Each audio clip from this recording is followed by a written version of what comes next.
And Allah said, and they ask you the precept about menstruation. Say you, that is pollution. So keep away from women during menstruation and do not approach them until they are clean. Then when they are clean, go in unto them whence Allah has commanded you.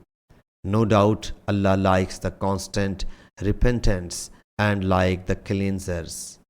Surah Al-Baqarah, verse 222. The Prophet ﷺ says, Allah Jalla Jalaluhu has written this thing for Adam's daughters. Some people have said, first of all, menstruation was sent to Banu Israel.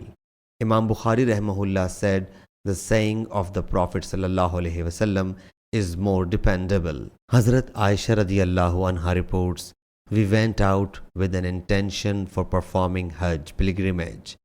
And when we reached Sarif, I began to menstruate. Allah's Apostle ﷺ came to me and I was weeping. He said, what happened to you? Did you begin to menstruate? I said, yes.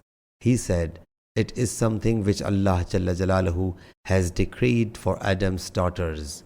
Perform all the acts which other pilgrims perform, except the circumambulation of Allah's house.